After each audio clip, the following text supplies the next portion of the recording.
In this video, you'll learn how to resolve the Claude Code 403 forbidden error. This guide will help you identify the exact source of the error and provide potential fixes to restore functionality to your API requests. Begin by opening PowerShell on your device.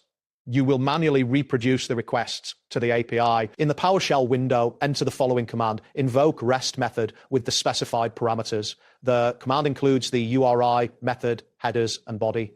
Ensure you input the correct API key and model details before executing the command. After running the command, check the response. If you receive a 4.3 forbidden error, it indicates one of several possible issues. The first and most common cause is an invalid or expired API key.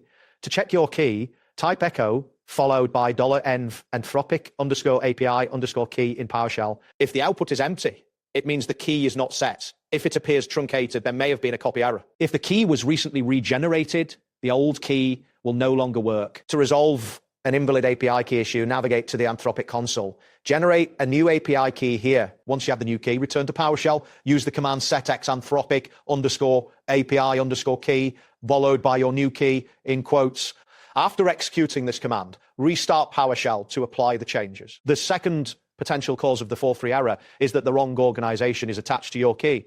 If you belong to multiple organizations, ensure that the key matches the correct project. To test this, you can add an organization header to your request. If your dashboard shows no billing attached to the organization associated with your key, this may result in a 4.3 error. To fix this issue, go back to the Anthropic console and attach billing to the appropriate organization. The third cause could be that model access is not enabled.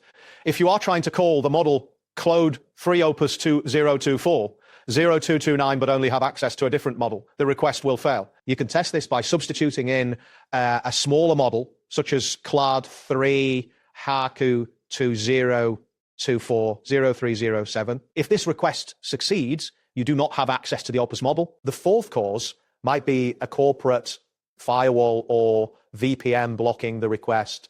Enterprise environments often have outbound TLS inspection that interferes with API authentication. To check your network connection, use the command test net connection followed by ap.anthrop.com and specify the port 4433. If the output indicates TCP test succeeded equals false, this suggests that your network is blocking the connection. If you are behind a corporate proxy or using Zscaler, this is a common issue. To resolve network-related problems, you can temporarily disable your VPN or allow list API.anthrop.com within your corporate firewall settings. Following these steps should help you troubleshoot and fix the Claude Code 403 forbidden error.